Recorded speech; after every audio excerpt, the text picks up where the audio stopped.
अस्सलामुअलैकुम। Time to time channel पर खुश आमदीद। हम आज मौजूद हैं अपने शो सेहत है ज़िंदगी में। आज हम बात करेंगे स्पेशल चाइल्ड्स के बारे में, उन बच्चों के बारे में जो किसी भी वजह से माजूर हो जाते हैं, किसी भी ट्रॉमा की वजह से।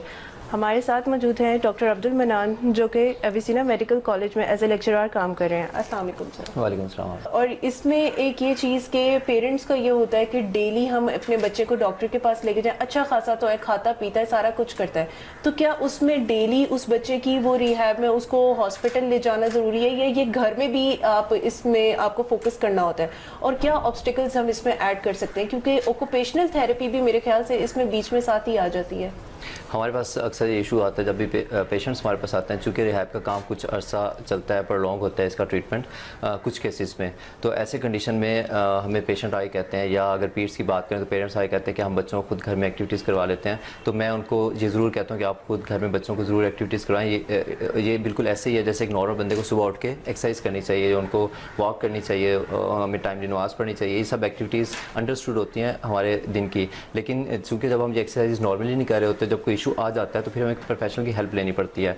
उनको समझाने के लिए एक सिंपल बात यह है कि एक प्रोफेशनल जिसका 10 साल का एक्सपीरियंस है, उसके मुकाबले में आप खुद घर में जब एक्टिविटीज़ करवाते हैं तो आप प्रोफेशनल की तरह नहीं करवा सकते। कुछ केसेस में ऐसा हो जाता है कि हमें ज़्यादा एक्टिविटीज़ की ज़रूरत नहीं पड़ती, बेसिक गाइडलाइन की ज़रूरत होती है, या हमें जो डेली लाइफस्टाइल होता है बच्चे का वो चेंज करने की ज़रूरत होती है। ऐसे चीज़ों में हम पेरेंट्स को गाइड कर देते हैं कि आप घर में ये चेंजेस कर लें और बच्चे को एक्टिविटीज़ करवा लिया करें। बाकी कंडीशन में जहाँ पर बच्चे की कंडीशन ज़्यादा ख़राब है या पेशेंट की कंडीशन ऐसी है कि वो घर पर एक्टिविटीज़ नहीं कर सकते, तो फिर हम उनको गाइड करते हैं कि आप क्लिनिक पर आएँ और आकर किसी प्रोफेशनल के अंडर एक्टिविटीज़ करें।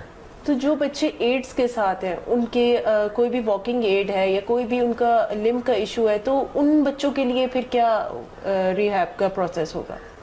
जो एड्स हैं या वॉकिंग एड्स, इनको नॉर्मली हम कह सकते हैं, ये डिफरेंट तरह के हो सकते हैं। इसमें सबसे इंपॉर्टेंट चीज़ ये है कि बच्चा किस कंडीशन में है और वो कौन से वॉकिंग एड यूज़ कर रहा है। हमारे यहाँ सबसे बड़ा इशू हमारी सोसाइटी में ये होता है कि हमारे जो भी कोई फैसिलिटी है, हमारा होम है, हमारा वाशरूम्स हैं, कोई बिल्डिंग है, उसमें एक्सेसिबिलिटी है, वो प्रॉपर्ली डिज़ाइन नहीं की जाती। अदरवाइज ऐसे रूल्स बने हुए कि आपकी जितने भी पब्लिक प्लेसेस हैं उनमें रैम्प बना होना चाहिए। हमारे पास अक्सर बैंकों के बाहर रैम्प बने होते हैं, लेकिन वो इस तरह से बने होते हैं, इस तरह से डिज़ाइन किए गए होते हैं कि वहाँ पे कोई व्हील चेयर बाउंड कोई भी पर्सन है वो उसमें चढ़ ही नहीं सकता, उस पर क्लाइंब भी नहीं कर सकता। तो ऐसी कंडीशन में बहुत से स्पेशल सेंटर्स हमारे पास बने हुए हैं जिसमें बाकायदा हम वाशरूम भी डिज़ाइन करते हैं, जिसमें वाशरूम में रेलिंग लगाई गई होती है ताकि अगर कोई स्पेशल बच्चा किसी मोबिलिटी एड के साथ है या व्हील चेयर के साथ है, वो ओपनली उसमें मूव भी कर सके, खुद को मोबाइल भी कर सके, और अगर उसको किसी असिस्टेंस की ज़रूरत पड़ती है तो वो यूज़ भी कर सके उनको। तो ये चीज़ें हम पेरेंट्स को गाइड करते हैं कि आप घर में इस तरह से चेंजेस कर सकते हैं अपनी, ताकि बच्चों के लिए फिजिबिलिटी हो मूव करने में, और दूसरा वॉकिंग एड्स को हम मिनिमम यूज़ करें ताकि बच्चे की मोबिलिटी बेहतर हो सके।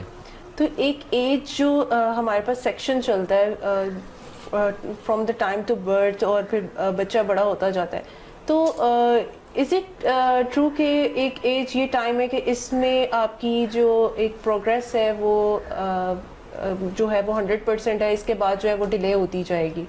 ऐसा नहीं है कि इसके बाद ज़्यादा डिले हो जाती है, लेकिन दिस इज़ ट्रू कि जो भी ग्रोइंग एज होती है उसमें हम बच्चे को इजीली मोल्ड कर सकते हैं। हमारा जब भी कोई इशू होता है तो हम उसको अर्ली डेजेस में, जब वो डायग्नोज हो जाता है टाइमली, मेरे पास बहुत से ऐसे पेशेंट भी आते हैं, बच्चों को डॉक्टर्स रिकमेंड कर देते हैं, कुछ 3 महीने के बच्चे भी आ जाते हैं, या इससे अर्ली एज में भी 1 मंथ का बच्चा भी जिसके मसल्स बिल्कुल फ्लैसिड हैं शुरू में, और उसको देख के पता चलता है कि इसको फ्यूचर में जाके कोई इश्यूज़ होंगे। तो हम ऐसी कंडीशन में अर्ली उनका रिहैब प्लान डिज़ाइन करके उनको घर में गाइड कर देते हैं पेरेंट्स को कि आप ये बेसिक एक्टिविटीज़ उनको अभी से शुरू करवाएं ताकि अर्ली एज में जाके उनको ये इश्यूज़ ना हो, अगर होते भी हैं तो कम इंटेंसिटी के साथ हों। तो ऐसी कंडीशन में जब भी कोई इशू होता है किसी को, तो हम कहते हैं कि आप जल्दी से जल्दी उनका डायग्नोसिस करवा लें ताकि एक रोड मैप हमारे पास आ जाए, ट्रीटमेंट प्लान बन जाए, ताकि हम बच्चों को शुरू से करवा सकें और बच्चा जितनी जल्दी हो सकता है वो बेहतर हो जाए। तो इसमें जो इनकी डेली एक्टिविटीज़, जैसे आपने बताया कि घर में बच्चों के लिए हम बताते हैं, सारा कुछ करते हैं, वो कुछ स्पेशल होती हैं या उनकी डेली लाइफ एक्टिविटीज़ में से ही वो एक्टिविटीज़ जो होती हैं वो हो रही होती हैं? डेली लाइफ एक्टिविटीज़ भी होती हैं उनमें, लेकिन जब भी कोई इशू एक स्पेसिफिक आ जाता है तो हमें ओबियसली उसको ट्रीट करने के लिए उस स्पेसिफिक एरिया को टारगेट करना पड़ता है। लाइक फॉर एग्जांपल किसी को नी का इशू है तो हम उसको ये रिकमेंड नहीं करते कि आप नी के इशू के साथ आर्थराइटिस क्रिएट थी है तो हम उसको ये नहीं कहेंगे कि आप वॉक शुरू कर दें या आप रनिंग शुरू कर दें। ऐसी कंडीशन में वो एक्टिविटीज़ नहीं कर सकता। हम उनको ये गाइड करते हैं कि आप अपने चेयर पर बैठ के या अपने बिस्तर पर सिर्फ नी की एक्सरसाइज ऐसी करें जिससे आपका नी स्ट्रेंथन अप हो जाए और आपको ज़्यादा एक्टिविटीज़ करने की ज़रूरत ना पड़े। उसके बाद जब आपका नी बेहतर हो जाता है उसके बाद फिर आप वॉक शुरू कर सकते हैं, अपनी एक्टिविटीज़ कर सकते हैं। तो ऐसी कंडीशन में जब भी हमारे पास कोई इशू आता है तो हम उस इशू को रिजोल्व करने के लिए टारगेट बेस्ड और कस्टमाइज एक्सरसाइज हर पेशेंट के लिए स्पेशल डिज़ाइन करते हैं। उसके बाद उनको गाइड करते हैं कि आप स्पेशली ये एक्सरसाइज ज़रूर करें, उसके साथ बाकी एक्टिविटीज़ जो डेली लाइफ के हैं वो उसको कंटिन्यू रखें। अब हमारे पास ना डिफरेंट डिजीज़ेज़ आ जाते हैं जिसमें काफ़ी सारे आ जाते हैं, ये सेरेब्रल पाल्सी और ये डिफरेंट ये चीज़ें आ जाती हैं। तो इन सब बच्चों की जो फिजिकल थेरेपी है, रिहैब है, टाइम है, इनका टाइम एक बहुत बड़ा मैटर करता है। पेरेंट्स पूछते हैं कि कितना टाइम लगेगा, कितनी देर में हमारा बच्चा बिल्कुल ठीक हो जाएगा। तो एक कुछ चीज़ें हैं जो थ्रू आउट लाइफ टाइम चल रही होती हैं, सारी चीज़ें होती हैं, इसको समझाना और इसको समझना कितना ज़रूरी है और क्यों ज़रूरी है इसको समझना? एक तो इसको समझाना बहुत टफ होता है क्योंकि हमारे पास जब भी पेशेंट आते हैं वो हमसे एक टाइम प्लान मांगते हैं। वो चाहते हैं कि हम उनको कोई वर्डिक्ट दें और हम उनको बता दें कि आपका बच्चा 1 महीने में, 6 महीने में, साल में चल पड़ेगा। और ऐसा नहीं होता। मतलब हम बीइंग ए प्रोफेशनल स्ट्रिक्टली हमें ये बात समझाई जाती है कि ऐसा आप पेरेंट्स को या पेशेंट्स को कभी भी आप फॉल्स होप ना दें। आप उनको ये ना बताएं कि आपका बच्चा या कोई पेशेंट है वो इतने कंडीशन में ठीक हो जाएगा।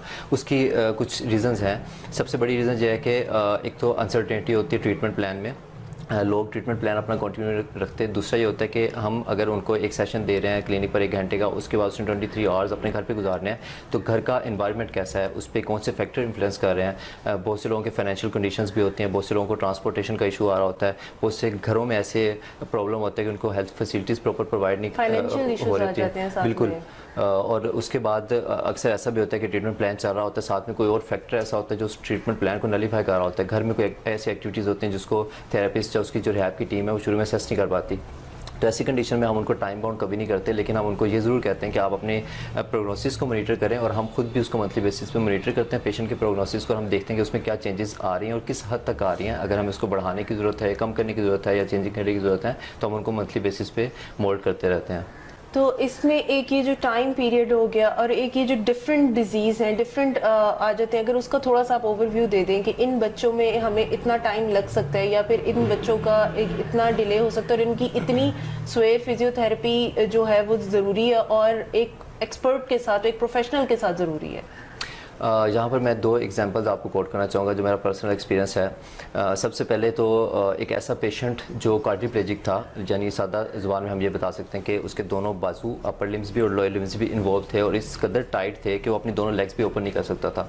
उनकी रिहैब का प्लान कंटिन्यूसली चल रहा था, बीच में फैमिली ने ड्रॉप कर दिया और ड्रॉप करने का नुकसान ये हुआ कि जो उसकी टाइटनेस लेग्स में थी वो कुछ कम होकर इतनी थी कि लेग्स वो अपनी खोल सकता था और अपना जो भी हाजत है वो परफॉर्म कर सकता था, अपनी क्लीनिंग कर सकता था। रिहैब का सारा ट्रीटमेंट रुकने के बाद उसकी टाइटनेस इतनी बढ़ गई कि अपनी लेग्स को बिल्कुल भी ओपन नहीं कर सकता था और अपनी क्लीनिंग भी नहीं कर सकता था और उसके बाद उसके प्राइवेट पार्ट्स पे ब्रूजेस बनना शुरू हो गए और होल्स बन गए। तो हम ऐसे कंडीशन में पेरेंट्स को ये गाइड करते हैं कि आप रिहैब का प्रोग्रेस की तरफ ट्रीटमेंट जाते हुए उन्होंने उसको स्टॉप किया तो ये कंडीशन उसमें चाहे प्रोग्नोसिस कम हो रहा हो लेकिन एटलीस्ट इतना हो रहा होता है कि उसकी डेली एक्टिविटीज़ कुछ ना कुछ बेहतर हो रही होती हैं।